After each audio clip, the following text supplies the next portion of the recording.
E aí, pessoal, tudo certo com vocês? Aqui é o professor Denilson Seixas. Hoje nós vamos falar sobre os povos pré-colombianos, especificamente sobre os astecas. Então, em 1492, os europeus chegam aqui com o Cristóvão Colombo.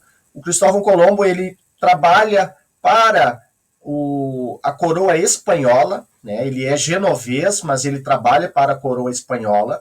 Então, todo esse projeto de navegação, de vinda para cá, é a coroa espanhola que faz, então, que cede recursos para o Cristóvão Colombo. E quando ele chega aqui, então, há um encontro de culturas distintas, né? A cultura local, a cultura nativa com a cultura dos europeus. E aos poucos, então, os europeus começam a explorar essas regiões e encontram metais preciosos logo no início, diferente dos portugueses quando vieram para o Brasil e tentaram encontrar metais preciosos e demoraram mais para encontrar. Os espanhóis já tiveram um contato com metais preciosos, ouro, prata, de uma forma mais fácil, vamos dizer assim, certo? Bom, os astecas então viviam na região do atual México e a capital era Tenochtitlan, que fica onde hoje é a cidade do México. E havia, na época, mais ou menos 200 mil habitantes. E os astecas, não eram só eles que viviam naquela região, haviam outros povos, como, por exemplo, os toltecas, mas os astecas dominaram esses povos e se tornaram, então, predominantes naquela região ali. Quando os espanhóis, então, chegam na América, encontram os povos astecas, que eram, então, povos politeístas e que os deuses desta religiosidade deles são muito ligados à natureza. Então, os elementos da natureza é muito presente nesta civilização.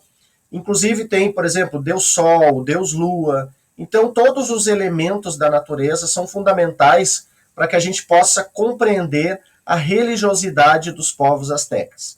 Bom, havia uma lenda de que deuses haveriam chegar por mar para salvar o povo asteca, para beneficiar esse povo.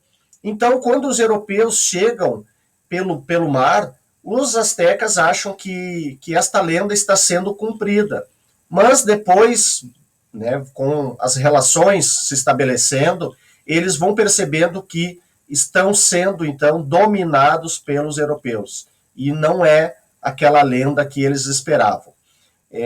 O Hernán Cortés é um dos grandes conquistadores, então, do povo asteca, ele é espanhol, então representa este grande líder espanhol que vai conquistar, então, o povo asteca, certo?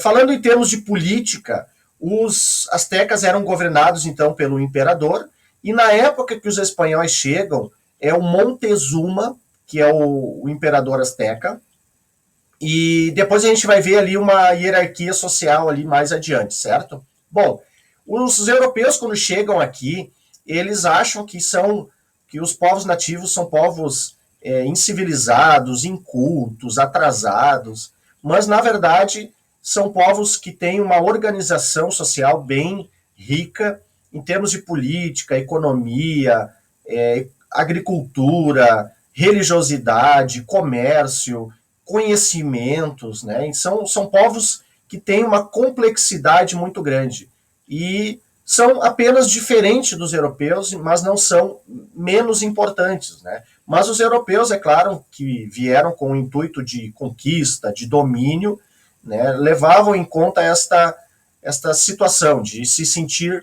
mais poderoso, de se sentir melhor do que os povos nativos, então. Em termos de infraestrutura do império, havia canais de irrigação, pontes, dutos de água, né? Então, também faziam comércio intenso naquela região. Em termos de agricultura, nem toda a área era própria para a agricultura. Então, eles faziam uma técnica de cultivo de hortaliças que eram as ilhas artificiais chamadas de chinampas.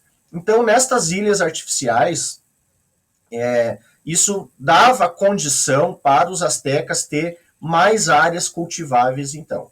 Além das hortaliças, eles também cultivavam, por exemplo, o milho, o feijão, o algodão, também tinha plantação de cacau. Então, era bem diversificado o tipo, né, de cultura que eles faziam em relação à questão econômica, então.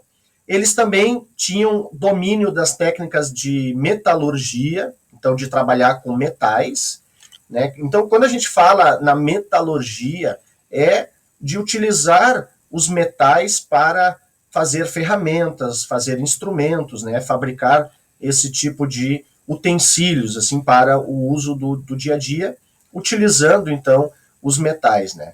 Eles tinham também conhecimento de astronomia, um conhecimento da matemática, faziam artesanato, então eram povos bem complexos aí na sua organização.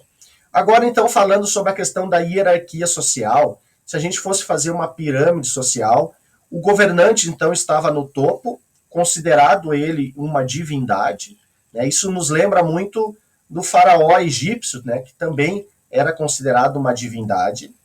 Abaixo dele, então, por exemplo, tinha os altos funcionários, sacerdotes, chefes militares. Mais abaixo, na camada mais abaixo, havia os artesãos e os comerciantes.